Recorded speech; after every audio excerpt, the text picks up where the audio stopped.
Windows G. Ya, 1, Oh kita. 2, 3. Assalamualaikum warahmatullahi wabarakatuh. Perkenalkan, saya Marsyanda Mardatila, absen 12, dan partner saya. Saya Hisron Dias Janeta, nomor absen 8. Ingin mempresentasikan tentang PLTA, yaitu pembangkit listrik tenaga air.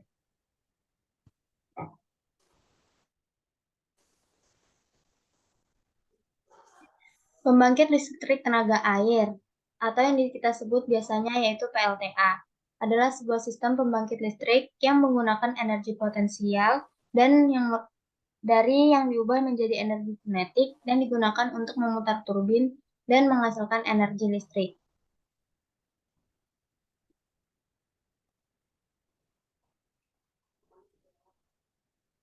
Selanjutnya ada jenis-jenis dari PLTA. Yang pertama ada PLTA bendung. Jenis PLTA ini menggunakan bendungan sebagai sumber energi. Air yang ditampung oleh bendungan akan menghasilkan energi potensial dan kemudian dilepaskan melalui turbin untuk menghasilkan listrik.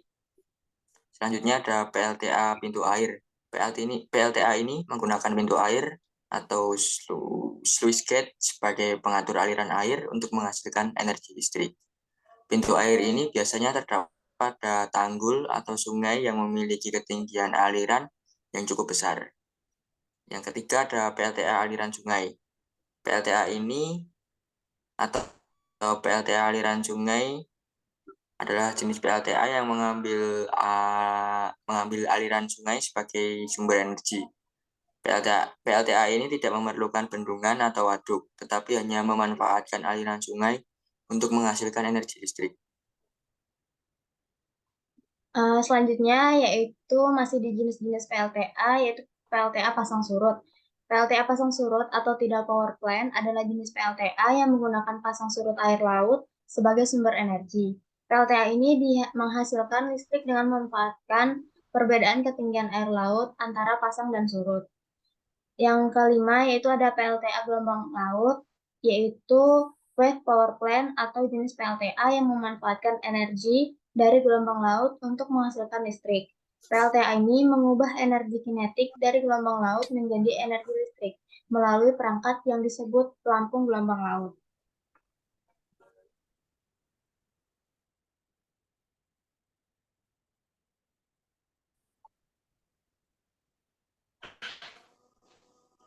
Selanjutnya ada PLTA.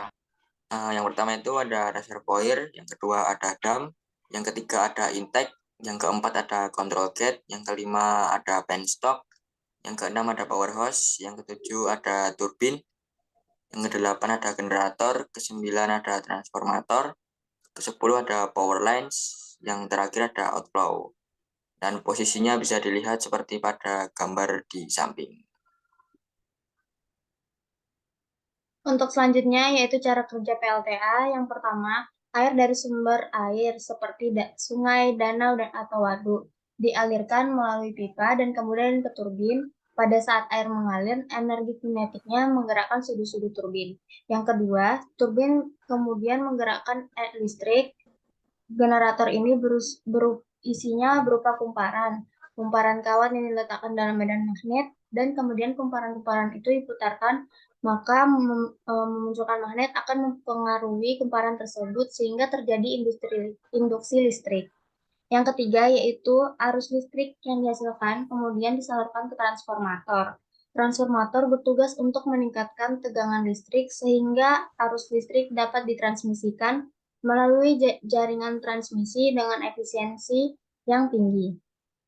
Yang keempat, yaitu listrik yang dihasilkan oleh PLTA dapat disalurkan ke konsumen dan digunakan untuk keperluan listrik sehari-hari.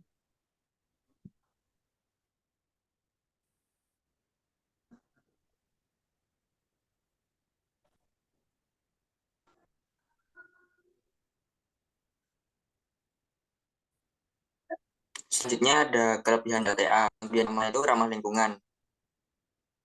PLTA tidak menghasilkan gas rumah kaca. Selain itu, PLTA tidak menghasilkan limbah radioaktif di pembangkit listrik tenaga nuklir. Kelebihan yang kedua yaitu sumber daya terbarukan. Air yang digunakan sebagai sumber daya untuk menghasilkan listrik adalah sumber daya yang dapat diperbaharui. Artinya, air yang digunakan di PLTA dapat terus diperbaharui oleh siklus alam.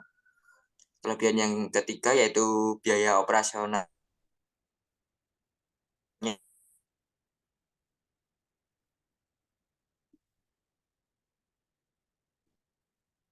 rendah.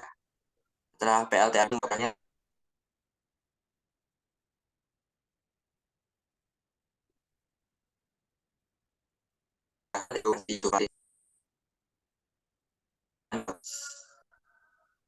kelebihan yang PLT diatur dengan sistem pintu air.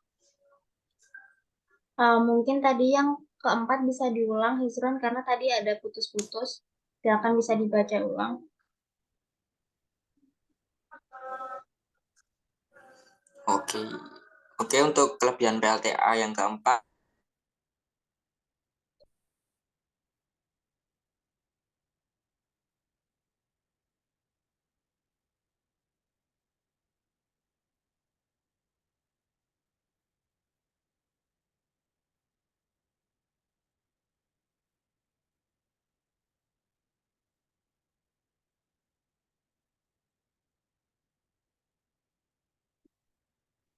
Oke, saya lanjut aja untuk kekurangan PLTA, yaitu yang pertama ada biaya investasi tinggi.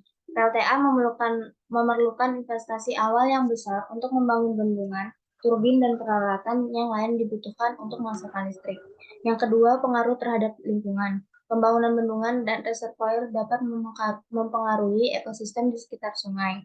Pembangunan PLTA juga dapat mengganggu migrasi ikan dan hewan lainnya di sungai. Yang ketiga, ada ketergantungan pada cuaca. Produksi listrik di PLTA tergantung pada curah hujan yang dapat berubah-ubah setiap musim. Oleh karena itu, PLTA tidak dapat diandalkan sebagai sumber listrik yang stabil. Yang keempat, ada perlu ruang yang besar. Pembangunan bendungan dan reservoir memerlukan ruang yang besar. Hal ini dapat mempengaruhi lahan dan tanah milik penduduk di sekitar sungai.